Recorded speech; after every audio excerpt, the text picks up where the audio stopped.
time, but losing second, ends up a third-to-third run. Should make a qualifier, but it's always a little bit tight here at Tulsa Shootout. You want as many points as you can get. Page 1 of our heat race lineups about to go off the board. This is heat race number 8 of 32. You're watching the Outlaw non-wing division, and Alec Quiggle is on the pole with Brock Barrett next to him. Ava Gropp and Justin Pataka, row 2. Shelby Hinton and Peter Walker in row 3. I bet you that's Shelby Hinton. Robert Tittebach and RJ Johnson make up the 4th row, and Garrett Holsey is starting 9th in this as we'll come off the corner and let him loose. Green flag is out. Little wheel stand on the inside from Quiggle gonna hurt him, as your early leader will be Barrett.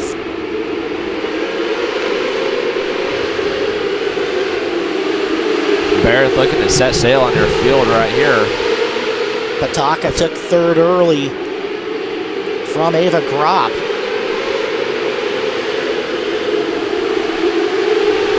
Shelby Hinton making moves, going to the outside and Gropp there. Now looking to do something with Justin Pataka for the 3rd position. Up on the high side, sails it in. Pataka washed wide. Hinton had to jump on the binders for a second. Try it again out of corner number 2 and really kind of moving that groove up. She's on the extreme outside edge of the cushion. And into 3rd goes Shelby Hinton. Here comes RJ Johnson looking to get past Pataka also. Underneath him off turn 2. He'll make the move work. So RJ Johnson, a sprint car driver down in Arizona, making a big micro move right here. Looking to set himself up good in the qualifiers. Yeah, Pataka's got that left side panel hanging off the car. Not sure if it was from contact there. There's 2 laps to go for your leader, Brock Barrett, who's starting to check out just a little bit. Alec Quiggle, though, making some time, but right now has got to worry about behind of Shelby Hinton. So 1 lap to go for your leader, Brock Barrett, as he's got a sizable lead over 2nd place runner, Alec Quiggle. Shelby Hinton right behind him. There's Barrett the last time through 3 and 4. He's the winner of heat race number 8.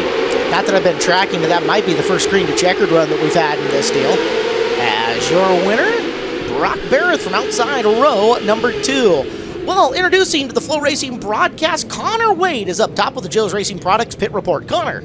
Hey, thank you, Kayla. We are talking to Heat 7 winner Bradley Hewish. Bradley, take me through that last lap. We saw you got some pressure for the lead. Tell us how you held him off.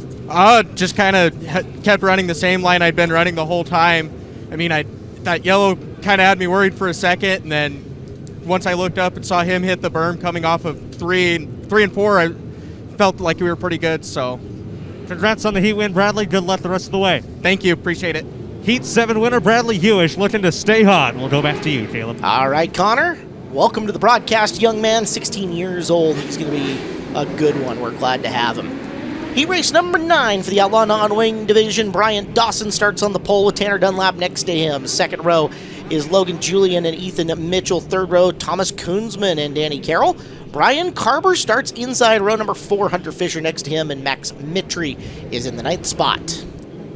Yeah, Brian Carber, your Give Back Classic winner, decided to take the money instead of the Keith Coons Midget Ride, but then thanks to some generous donations and GoFundMe accounts, he's able to run both, raising the $15,000 to run the Chili Bowl. So Brian Carber, no stranger here to micros. As the caution light comes out, they're going to roll this start back. That was an excellent start for Brian Dawson, and unfortunately for him, too excellent. Yeah, maybe timed that just a little bit too good.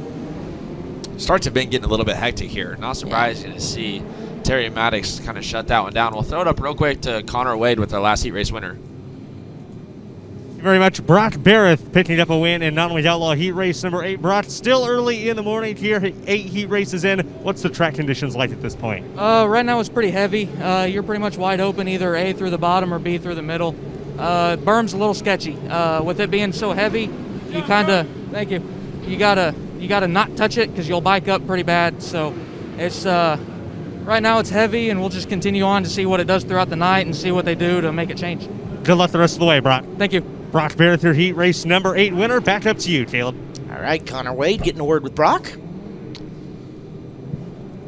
Trying to get this lineup sorted out. Ethan Mitchell, a midget guy driving for Dave Mack Motorsports here at the Tulsa Shootout, doesn't have a lot of micro experience. This may be one of his first couple nights in a micro.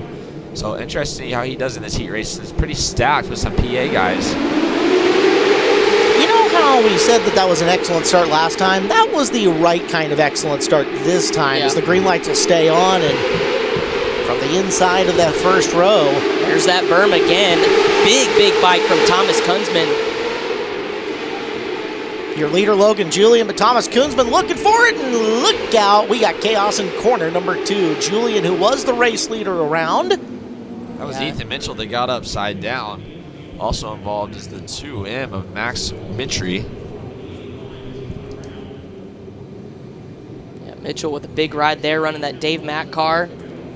As we take a look here one more time, going into turn 1, they just looped it. Yep, Julian overcooked it. Got a piece of carber on the way by, and Mitchell and Mitri, wrong place, wrong time. I think Dawson also got involved. He hit pretty hard on the left front. Those axles don't take a ton of beating. There's another outside look at it. There's sideways. Carber, Carber right rear, yeah. Right rear contact. You're right, Dawson did get a good piece of that, trying to get around the outside of Julian. All right, Brian Ward is on site, and we'll let him describe the chaos for you down there with his own eyes. Brian, go ahead. Yeah, guys, it looks like the only casualty of this incident is going to be this 08 car, Mitchell, and they're going to have to put a strap on it, try and get it on the hook. The whole front end is tore up. Both right front radius rods are snapped at the heims. The shock is snapped. The axle's bent backwards. The Nerf spuds are broke on the front bumper. So they are going to get this strap on here on the left front shock mount and try and get this car taken back. But it's going to require a lot of work to get back out here. It's about as good a look as the carnage as you're going to get. And in my head, I'm just calculating the dollars there that I saw torn up in that particular one. That was a painful wreck on the checkbook for that particular car. Yeah, Mitchell, a guy like you said, runs a midget here to kind of get some laps and stuff. Clinton, we both run this race, but for you as a guy who runs the Chili Bowl, what can you learn running the shootout, just a couple weeks before the big one? I mean, I think the biggest thing you're going to learn is kind of how the track wears, and along with that, you're getting some laps here. So when you do come back here for Chili Bowl, it's not, you're not all new. You don't walk in and have that awe of, I'm back here. You were already here, a week before, and you kind of are settled in. So I think that's the biggest thing. You're not going to learn a lot from the micro to the midget. They just race a little bit different. The micro you drive with your hands, the midget you drive with your feet. So you see, I believe that's Carber maybe rolling back out. Went in and he got checked. Gonna pause, so he's gonna go to the tail. So he's gonna need to make some big moves here if he wants to have a good points run. There's Mitchell rolling back to the pit area. Carter's original starting spot was 7th in this, so with one car exiting, not hurting himself too much with one lap complete, so still time for him to recover and make some points. So our lights are out. Kunzman is your leader. He looking to check out on the field here and not have to deal with any carnage. Should make Dunlap 2nd, Dawson 3rd. Carber was going to be 4th, but went in to get checked. We'll see if Brian can come back up and through the field as Thomas Kunzman distancing himself socially almost from the rest of the field. As around goes the 95 of Julian. That's a deuce on that particular car.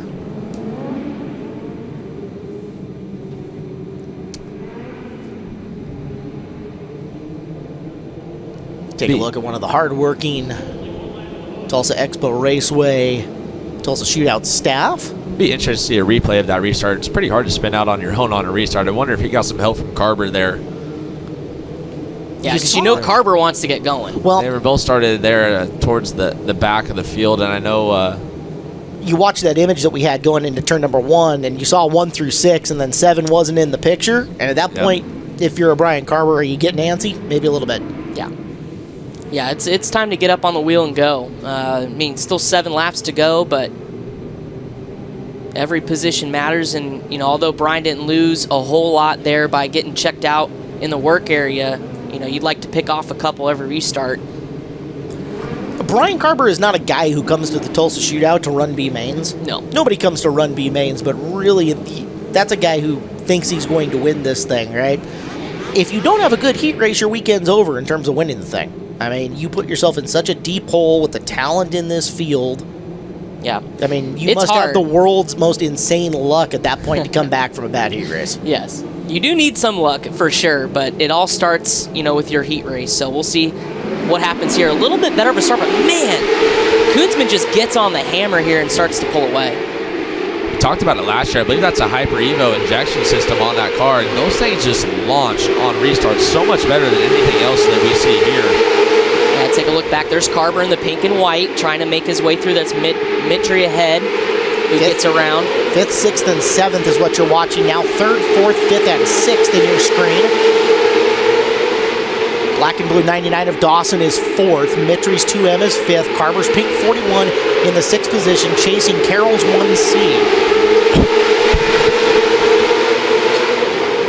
Mitri up high, Carber down low, 3 wide in turn number 2. As Mitri working for 4th in front of Dawson. Now Carber going to follow him through, scrambling to try to catch back up. Koonsman, Dunlap, Mitri, Carroll and Mitri, then Carber. Mitri's going to have an opportunity here. He's been closing in on the back end of Carroll. White flag out on the raceway, so they've only got one more circuit to get this done. 3rd, 4th, and 5th is what's in your screen. Koonsman's going to win this by a gigantic margin. It was 2.3 seconds at the last time. There he is getting the victory, and back we go. 2nd, 3rd, and Carber up to 4th at the final checkered. So Koonsman, Dunlap, Carroll, Carber, and Mitri. Then Dawson, Fisher, DNFs for Julian and Ethan Mitchell. Mitri tried to try something there in 3 and 4 to be able to push really high like that. We didn't get a good look at it, but he lost 1 spot there, maybe 2, because I think he's on the outside of Carroll going down the backstretch for that final time. So we see a lot of last-ditch efforts here to get 1 or 2 more points that aren't really paying off for these guys in these heat races.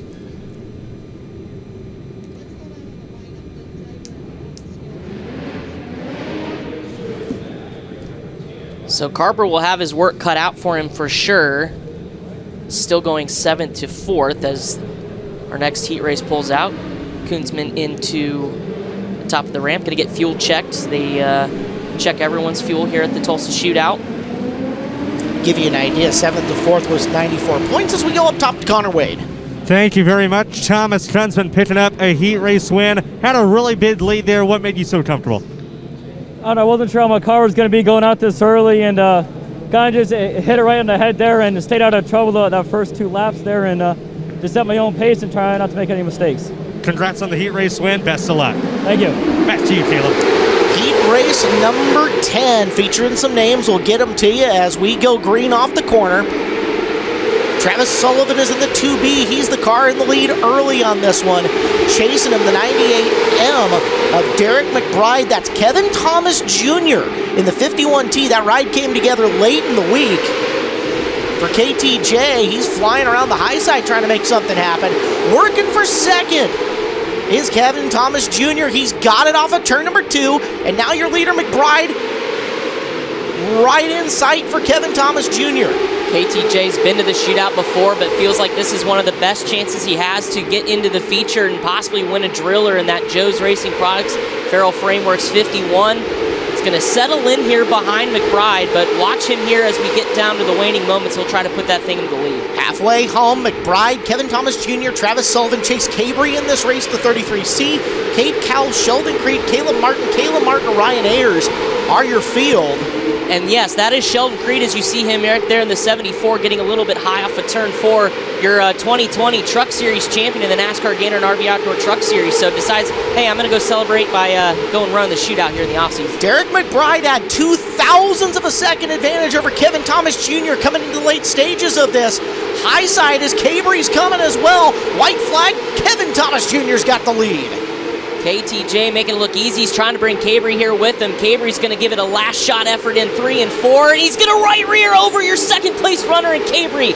Hard in the outside wall in 3 and 4. Glenn, you warned it. You said when you run inches from that right rear, it could certainly end that way. Yeah, I noted it just right before this heat race. These guys are making a lot of last-ditch efforts when they're sitting pretty good on these last laps, and it's just not paying off for anyone right now. So a tough break there for Chase Cabrey.